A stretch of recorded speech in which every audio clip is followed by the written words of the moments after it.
Bienvenue sur Africa 24 dans cette nouvelle édition du Morning News. Voici les titres de l'actualité. L'Algérie prend ses distances avec l'Espagne. Alger a décidé de suspendre le traité de coopération hispano-algérien conclu en 2002. En cause, le revirement de Madrid sur l'épineux dossier du Sahara occidental pour s'aligner sur la position du Maroc. La grève des magistrats se poursuit en Tunisie et entre dans sa deuxième semaine de contestation. Par ce mouvement social largement suivi, l'association des magistrats appelle le président Kais Saied à revenir sur sa décision du 2 juin dernier portant révocation de 57 magistrats accusés notamment de corruption. Et les éliminatoires de la CAN 2023 de football se poursuivent. Nous ferons le point dans cette édition sur les résultats de la deuxième journée. Les sélections nationales font la course au point pour assurer leur place à la prochaine Coupe d'Afrique des Nations. Mais tout d'abord, la Guinée-Bissau a un nouveau gouvernement. Le président Umaro Sissoko Embalo a signé ce 9 juin un décret entérinant la liste des 24 ministres et 12 secrétaires d'État proposés par le Premier ministre Nuno Gomes Nabiam.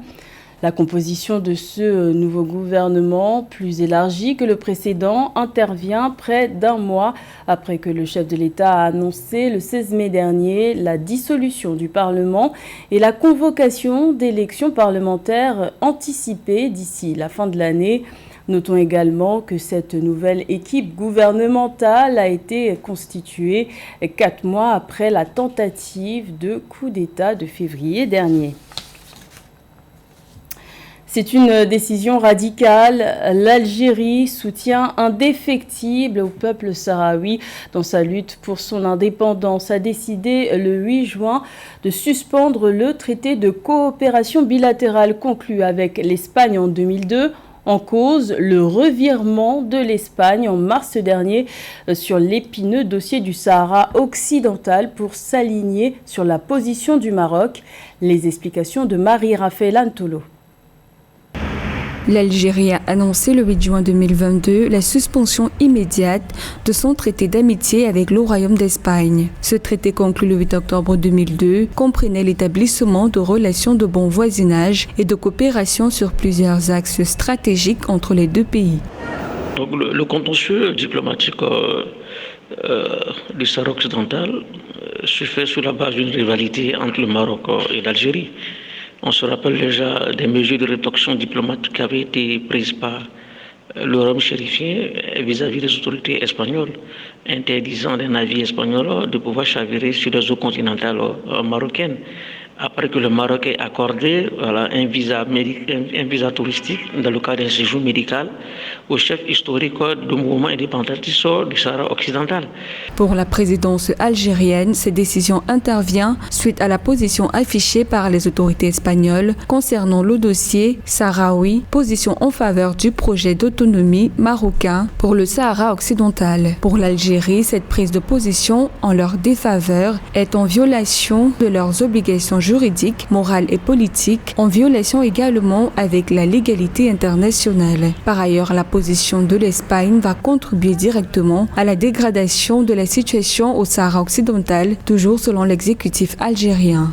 La principale crainte aujourd'hui est qu'au-delà de la guerre entre la Russie et l'Ukraine, nous craignons d'avoir une guerre au sein de la Méditerranée, du Maghreb, car l'Algérie risque de jouer notamment la guerre sur le prix du gaz, pour pouvoir contraindre effectivement l'Espagne et l'Union européenne aujourd'hui à revoir leur position diplomatique par rapport à la question du Sahraoui. Soulignant que c'est depuis le revirement de l'Espagne le 18 mars 2022 sur le dossier du Sahara occidental que les relations entre l'Algérie et l'Espagne sont tendues. Des tensions dont les conséquences sont également perceptibles sur la gestion du dossier de transfert du gaz naturel algérien vers l'Espagne. L'Algérie menace en effet de revoir ses prix à la hausse. Également dans l'actualité, au Soudan, c'est une première depuis la prise de pouvoir de l'armée en octobre dernier. La principale coalition civile de l'opposition a entamé une réunion avec les militaires ce jeudi sous la médiation des États-Unis et de l'Arabie saoudite. Cette réunion est non officielle, mais il s'agit d'une initiative inédite en 9 mois. Rappelons que le coup d'État militaire d'octobre 2021 a mis fin à un accord de partage de pouvoir conclu en 2019 avec les partis politiques civils suite au renversement du président Omar el-Béchir. Depuis, les manifestations populaires se multiplient pour réclamer le retour à un pouvoir civil. La grève des magistrats entamée depuis le 6 juin se poursuit en Tunisie et entre dans sa deuxième semaine de contestation. L'association des magistrats tunisiens appelle le président Kais Saied à revenir sur sa décision prise le 2 juin portant révocation de 57 magistrats accusés notamment de corruption. L'AMT a justement dénoncé le 8 juin le traitement infligé à 2 magistrates limogées. Le point avec Robin Lozano. Une situation toujours tendue entre les magistrats et Kais Saied en Tunisie. Le président de la République avait révoqué le 2 juin 57 juges tunisiens qui l'accusent de corruption. Une décision ayant conduit les magistrats tunisiens à entamer une grève ce lundi pour contester contre ce qu'ils considèrent comme une ingérence permanente du président dans le pouvoir judiciaire. Ce mercredi à Tunis, une centaine d'avocats, juges et membres d'associations ont manifesté pour dénoncer le traitement accordé à 2 magistrates récemment limogées. Aujourd'hui, l'association des juges tunisiens, avec la participation d'organisations de la société civile, de mouvements féministes et d'avocats tunisiens, défend les droits et les libertés individuelles. Aujourd'hui, parmi la liste des 57 juges limogés, 2 femmes juges ont été attaquées sur les réseaux sociaux et leur honneur arbitrairement remis en question. Nous considérons que cet évincement de 57 juges est un massacre de la magistrature tunisienne. Les 2 femmes ont été révoquées suite à la diffusion sur les réseaux sociaux de certificats de virginité qu'elles ont été contraintes de réaliser. Ces événements ont provoqué la colère de plusieurs organisations et associations des droits de la femme qui dénoncent des méthodes sexistes et une atteinte à la vie privée. Le président Kais Saied n'a pour l'instant pas répondu à ces accusations et n'a pas l'intention de revenir sur la révocation des 57 juges. Celui-ci a en effet bloqué la capacité des juges à procéder au moindre recours.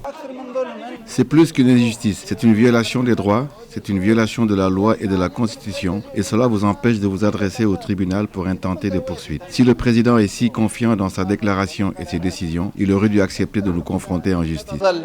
La justice tunisienne, qui est quasiment à l'arrêt depuis le début de la semaine, devrait l'être pour encore un moment. La grève des magistrats vient d'être reconduite pour une nouvelle semaine, comme l'a fait savoir ce jeudi l'association des juges tunisiens.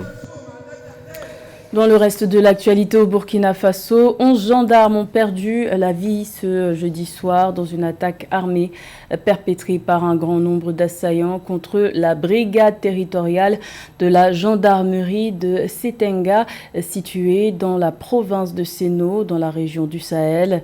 Dans son communiqué, l'armée burkinabé a également annoncé avoir neutralisé plusieurs individus qu'elle qualifie de terroristes. Notons que cette nouvelle attaque succède à une autre double attaque perpétrée dans la matinée de ce jeudi contre un détachement de gendarmerie dans le nord-ouest du pays et une mine d'or industrielle. Le bilan fait état de 5 soldats tués et de 44 terroristes neutralisés. L'Afrique centrale fait face à de nombreux défis, parmi lesquels sont comptés la conservation de la paix et de la sécurité, notamment à l'approche d'une série de processus électoraux dans la sous-région. Le 8 juin dernier, une haute responsable des Nations Unies a encouragé l'ensemble des pays à consolider leurs acquis démocratiques en vue d'éradiquer l'instabilité qui gangrène la sous-région. Un sujet de la rédaction.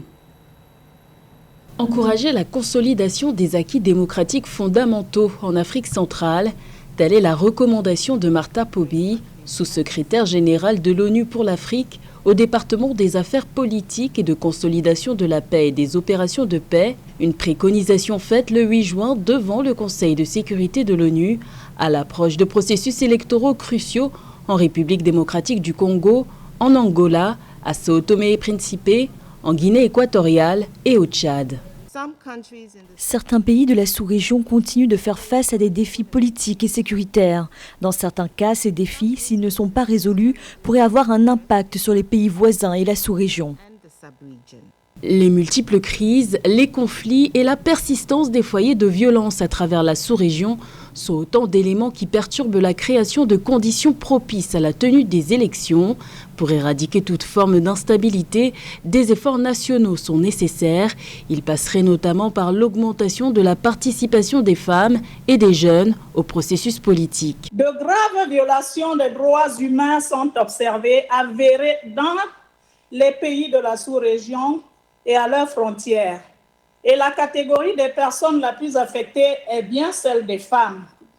En effet, les personnes ayant participé à cette étude affirment que 56% des personnes les plus affectées par les violations des droits humains sont de sexe féminin. Outre les défis politiques, humanitaires et sécuritaires, l'Afrique centrale est également soumise au changement climatique qui refaçonne le paysage de toute la sous-région. Les affrontements liés à l'exploitation des terres entre communautés agricoles au Tchad et pêcheurs au Cameroun ont provoqué le déplacement de dizaines de milliers de personnes et ont causé plusieurs dizaines de morts.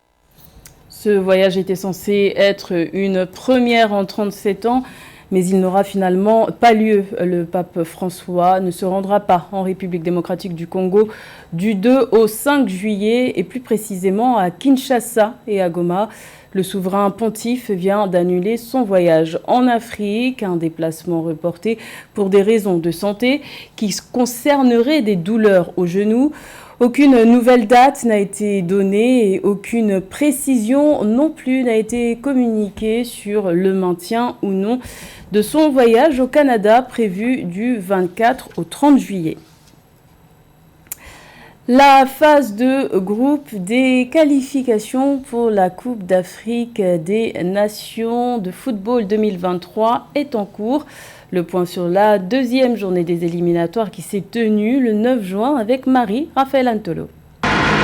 Le jeudi 9 juin, 5 rencontres comptant pour la deuxième journée des éliminatoires de la CAN 2023 se sont jouées. Le match Mali vs Soudan du Sud a ouvert le bal avec un score de 3-1, un match prolifique en but qui propulse le Mali vainqueur en tête du groupe G. Plus tard dans la journée, dans la poule D, c'est l'Éthiopie qui a pu se démarquer en battant l'Égypte 2-0. La Guinée a suivi la même lancée en battant le Malawi 1-0. Le compteur marque ainsi 3 points pour chaque équipe dans ce groupe D. C'est un super résultat pour le Mali dans ce début d'éliminatoire de la CAN 2023. Vous savez que le Mali avait déjà remporté son premier match contre le Congo à domicile et enchaîné avec une deuxième victoire. Ça fait du bien au groupe qui peut déjà voir venir les prochaines journées des éliminatoires. Dans le groupe C, le Cameroun, qui affrontait le Burundi, a marqué l'unique but de la rencontre à la 30e minute. Pour les équipes du groupe H, la Côte d'Ivoire et le Lesotho se quittent sur un score nul, ce qui permet à la Côte d'Ivoire de rester en tête de son groupe avec 4 points. À chaque fois que la Côte d'Ivoire joue, on s'attend à ce que la Côte d'Ivoire écrase parce que le niveau de ces joueurs comparé au niveau des joueurs du Lesotho, il n'y a pas photo.